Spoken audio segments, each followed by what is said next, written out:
Hi, my name is Mr. Betz of the St. Ignatius High School Theology Department in Cleveland, Ohio, and this video will serve as an introduction to the study of logic. The central concern of logic is the evaluation of arguments in the pursuit of truth. Our goal is to utilize the tools available in the form of proper arguments in order to train ourselves to evaluate scenarios, arguments, and the choices that we make with the hope to do good and learn to avoid evil. It is often the case that many arguments made are not sound. In fact, some arguments made are not even valid. And sometimes people are not making arguments at all, but just utilizing emotive discourse or tossing around conclusions. Those arguments are at best subjective. At worst, they are illogical and sometimes dangerous, and certainly not worth utilizing as a reliable source for a morality class. By the end of this video, you will know what an argument is, what a premise is, what a conclusion is, what makes for a valid argument, what makes, more importantly, for a sound argument, and some ways to avoid common logical fallacies. So, if you're ready, let's begin. You may wish to pause this video at any time and write some of these terms down as you move through. Logic is the study of determining valid or reliable arguments from invalid or unreliable arguments. Logic is not simply the expression of a feeling, although there are obviously forms of emotional intelligence that we should pay attention to. What we learn, though, from our feelings and emotions can and should be formulated into a sound argument in order to make good decisions. Making decisions via just emotive discourse or based solely on conclusions without premises is not the same as logic and will not be a focus of this video. And while offering your opinion on a particular topic is welcomed, an opinion is not the same as an argument, certainly not the same as an objective fact. Opinions are subjective, whereas logic is objective. Especially when deductive reasoning is employed, a sound logical argument is the best way to formulate an argument. Emotive discourse is not the same as a logical argument. Arguments have components required for their existence. They must include two or more premises and a conclusion that puts forth a truth claim. All arguments need a premise, or a step, actually two or more, that can lead to a conclusion. A premise is a statement presented as support in an argument that can either be true or false. The key here for this class is that sometimes premises are false. A premise gives reason for the acceptance as truth of the conclusion. But if one of the premises is in fact not true, then the conclusion may not be sound. The conclusion of an argument is a statement supported by the premises that is your truth claim. In terms of writing an essay, the conclusion would be your thesis. And the conclusion can be true or false depending on the truth of the premises and the rational progression in the argument. A conclusion is affirmed on the basis of the other statements, which we just called premises. So now to make sense to say that an argument is constructed of two or more premises and a conclusion. An argument is not just the premises or just the conclusion. And the goal of logic is to know someone's premises, the truth of each of those steps or premises, and then see if the conclusion follows. Arguments can be valid but not sound. Arguments can be valid and sound, with sound being the goal, or they can be invalid and unsound. So what makes an argument valid? An argument is valid if and only if the truth of the conclusion is a logical conclusion of the premises. That is, if the conclusion follows from the steps. An argument is sound, though, if it is valid with all true premises. All sound arguments are valid. Not all valid arguments are sound.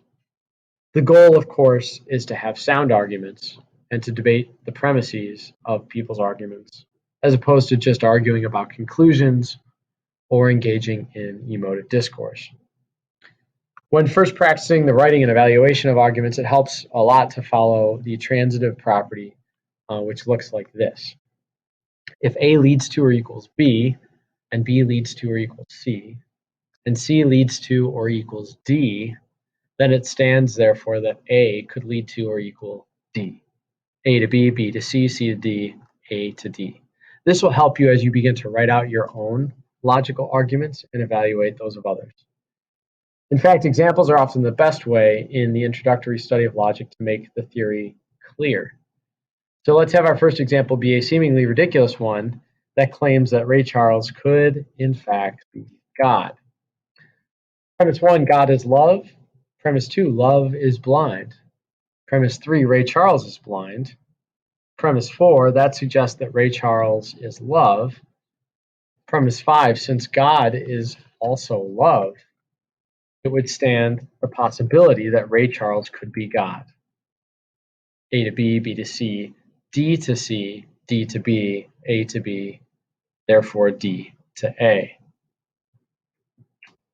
Now, obviously, when you're looking at this argument, you want to know what the premises are. I've listed them as P1, P2, P3, P4, P5. Those are the steps. The conclusion is labeled at the bottom. Is this argument valid? Well, potentially. If the conclusion, the possibility that Ray Charles could be God, follows from the flow of the premises, it's possible. There may be a logical fallacy in this argument, but suffice to say for this example, let's call it valid. But now, is it sound? Is it true that God is love? Is it true that love is blind?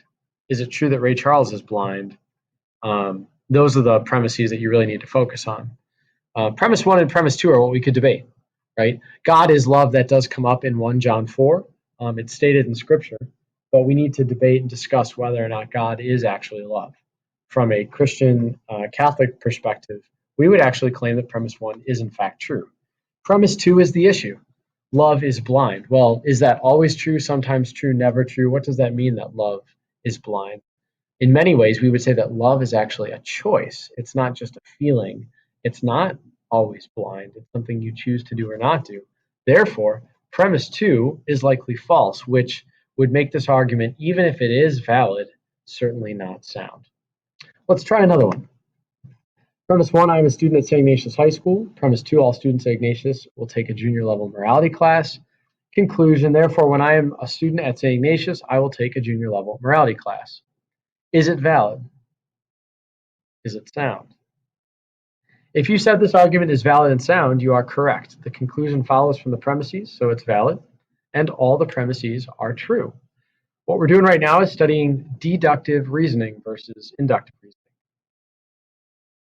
In deductive reasoning, the particular is learned from the general. So you start with the general and you work down to the particular.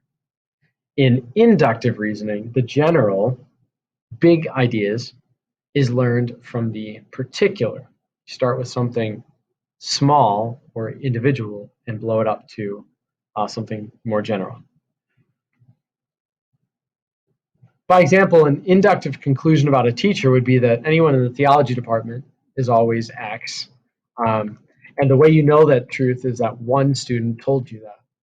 However, a deductive conclusion about a teacher would be that theology teachers are always X based upon official school policy, years of class reviews, individual student narratives, a reading of the teacher and student handbook, and a thorough review of the theology department. You start with the general facts that you know, and then you can narrow it to specific teachers, for example, in the department. Deductive is a safer form of logic than inductive reasoning. Okay, let's look at a famous deductive argument that you might have heard of before. Premise 1, all human beings are mortal, which means they can die. Premise 2, Socrates is a human. Conclusion, therefore, Socrates is mortal. In this famous deductive argument, you start with a general truth claim that you know to be true, that all human beings are mortal. Then you narrow it to a more specific truth claim, which is that Socrates, one specific person, is in fact a human. Therefore, you can conclude the very specific particular that Socrates is in fact mortal. That is deductive reasoning. Now, to end the video today, I'd like to talk about a few times that people make arguments that they believe are true and thus not only valid, but they would claim is sound, and yet their premises are false. The mistakes people make that cause conclusions to be false are often caused by things that we call logical fallacies. And while there are many more than the few I'm going to give you, I want to take you through 6. The first is the hasty generalization. The hasty generalization is a conclusion and or premise based on too little evidence and or evidence that is biased in some way. For example, you might say, after being in Cleveland for 1 week and having 2 amazing interactions with students at St. Ignatius High School, I can honestly say that all Clevelanders, and especially those connected to Ignatius, are amazing people. Well, that's a hasty generalization. Just because you met 2 people that fit that requirement doesn't mean that inductively you can work up the scale and say all people in Cleveland, or all people at least at Ignatius, are amazing people. I would hope that that's true, but that's not always true. And that fallacy could make your argument unsound. So be careful of the hasty generalization. The either or fallacy. This claims that only 2 possibilities are presented when at least one or several more actually exist. For example, someone might say Cleveland, either you live here or you don't truly live anywhere. Now, for many of us who live in Cleveland, we may actually feel this way. However, there are many other places to live, and you do actually live somewhere if you don't live in Cleveland.